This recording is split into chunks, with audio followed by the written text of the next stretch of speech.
Maric Fesneau est avec nous, adjoint au maire de Bordeaux, chargé de l'égalité, la citoyenneté et la lutte contre les discriminations. Oui, bonjour Maric Fesneau.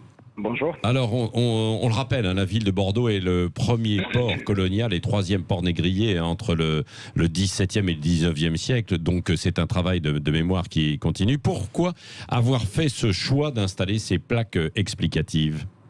Eh bien, à Bordeaux, il y avait un débat dans la société sur le nombre de rues qui portaient de noms négriers, sur la pédagogie mémoriale à faire autour. Et donc, après une enquête approfondie, on a choisi de faire de la pédagogie mémorielle et d'apposer donc ces plaques qui expliquent la biographie des personnes qui sont honorées à travers le fait qu'une rue porte leur nom et qui ont aussi participé à la traite négrière. Est-ce que vous avez hésité à changer carrément le nom de ces 5 rues ?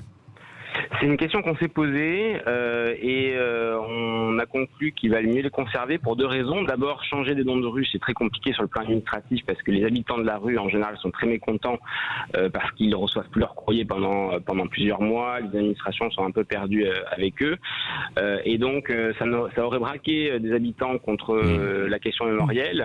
Et par ailleurs, effacer ces traces de l'histoire, ça n'efface pas l'histoire elle-même. Par contre, ça nous empêche de faire un travail de pédagogie mémorielle et de rappeler que ces crimes contre l'humanité ont eu lieu. Oui. Que pensez-vous, Maric Fesneau, du débat actuel, justement, enfin du débat et des actes qui ont suivi ce qui s'est passé aux États-Unis autour de George Floyd la semaine dernière et du coup d'un certain nombre de statues qui se sont retrouvées soit taguées, encore hier soir à Pau, il y en a eu à Paris, Colbert, Christophe Colomb aux États-Unis. Est-ce que là, on ne va pas un peu trop loin avec des risques justement de nier aussi une partie de l'histoire et qu'il vaut mieux peut-être faire comme vous le faites, c'est-à-dire enseigner ce qui s'est passé, quoi. Exactement, les statuts présents dans l'espace public, si on commence à détricoter ce qu'ont fait les personnes qui sont statuifiées, on risque de toutes les déboulonner. Donc c'est un peu compliqué et ça empêche effectivement de faire ce travail de mémoire, ce travail pédagogique qui permet de sensibiliser notamment les jeunes générations aux crimes du passé, mais qui sont encore présents et qui sont aussi la source du racisme actuel que l'on vit. Oui. Et est-ce qu'il y a eu des actes justement commis de dégradation ces derniers jours dans la région bordelaise? Oui, on a installé l'an dernier sur les quais une statue d'une ancienne esclave achetée par des Bordelais qui s'appelle Modeste Testas. On l'a inaugurée avec la préfète et le maire à l'occasion du 10 mai, qui est la journée nationale de commémoration de la traite négrière et de son abolition.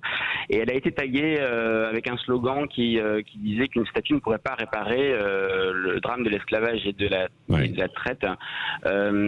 Et on comprend tout à fait ce type de réflexion. Néanmoins, qu'est-ce que proposent les gens? Qu'est-ce qu'on peut faire de plus que ce travail de mémoire? Oui. Merci beaucoup, Maric Fesneau, adjoint au maire de Bordeaux, en charge donc de l'égalité, de la citoyenneté et la lutte contre les discriminations, d'avoir été avec nous ce matin en direct sur Sud Radio. Et Merci à vous.